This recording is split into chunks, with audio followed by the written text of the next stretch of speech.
Tiene ahora el uso de la tribuna la senadora Graciela Ortiz González para presentar el dictamen en nombre de la Comisión de Estudios Legislativos en términos de lo dispuesto por el artículo 196 del reglamento hasta por 10 minutos.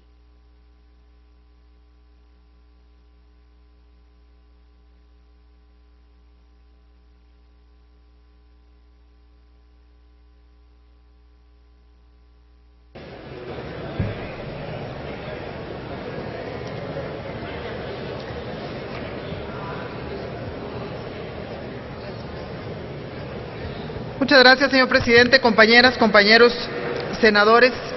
Este es un buen momento, como bien lo dijo nuestro compañero y amigo senador, presidente de la Comisión de Justicia, Roberto Gil. Este es un buen momento para el Senado,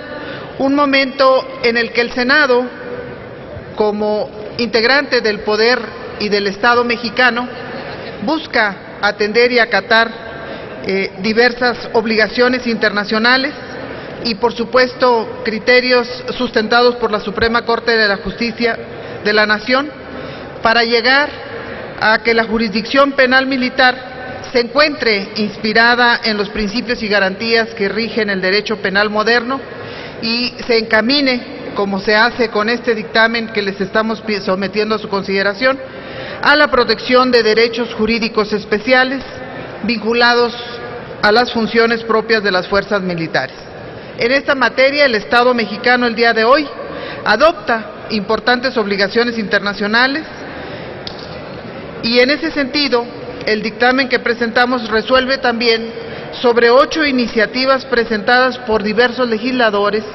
las cuales constituyeron un avance muy importante, hay que destacarlo,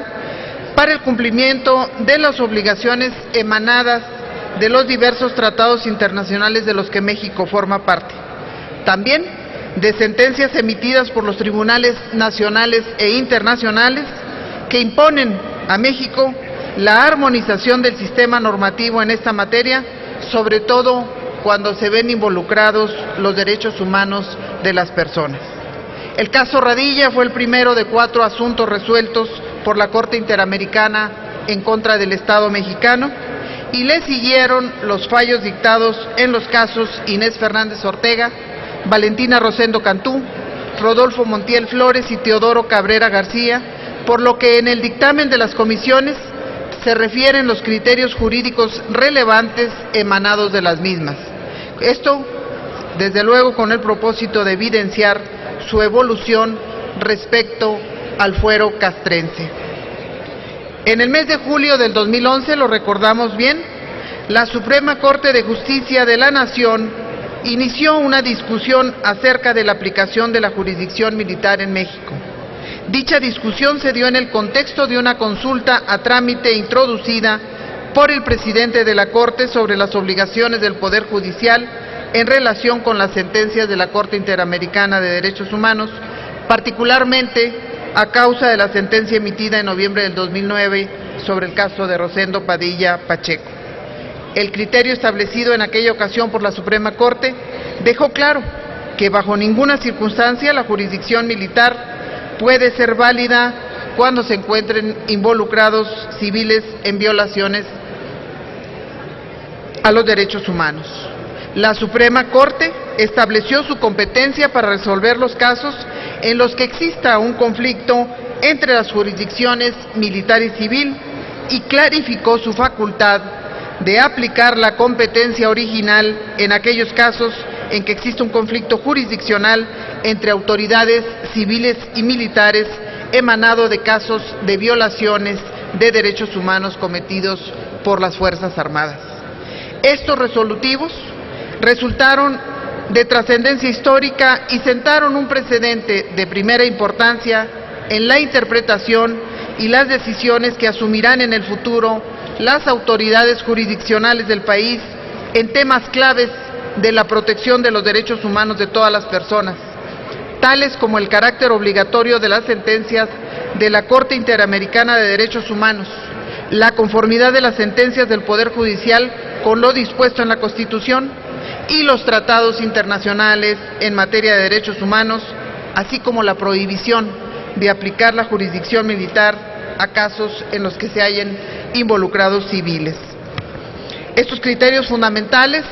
han servido de sustento al dictamen aprobado por las Comisiones Unidas, que encuentra su base en el artículo 13 de nuestra Constitución Federal, que claramente dispone que los tribunales militares en ningún caso y por ningún motivo podrán extender su jurisdicción sobre personas que no pertenezcan al ejército, y cuando en un delito o falta del orden militar estuviese implicado un civil, conocerá del caso la autoridad civil que corresponda. La Corte Interamericana de Derechos Humanos determinó que no es necesario modificar el contenido normativo del artículo 13 de la Constitución Política de los Estados Unidos Mexicanos, pero señaló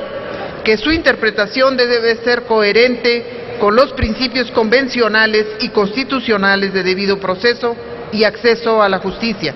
contenidos en nuestra propia Constitución y en el artículo 8.1 de la citada Convención Americana. Asimismo, se tomaron en cuenta las recomendaciones emitidas por los organismos de derechos humanos del Sistema Universal de Naciones Unidas sobre la restricción al fuero militar, como las dirigidas al Estado mexicano por el Comité de Derechos Humanos, órgano creado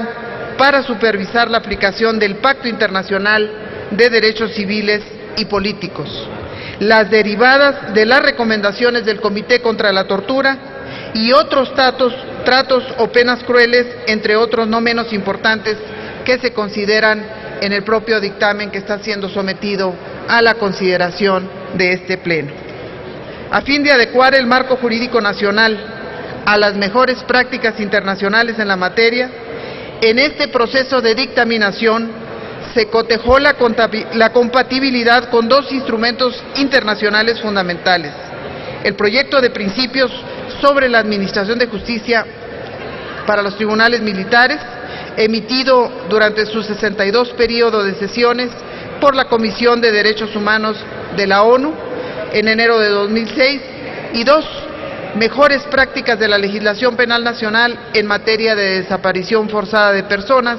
emitido durante el 16º periodo de sesiones por el Consejo de Derechos Humanos de la Organización de la ONU en diciembre de 2010. Dentro de este contexto y con el propósito de arribar a un documento que diera cumplimiento al constitucional, a la jurisprudencia y sentencias relevantes, y que además incluyera las visiones de quienes desde el ámbito militar, académico y de las organizaciones civiles tienen interés en esta reforma, se organizaron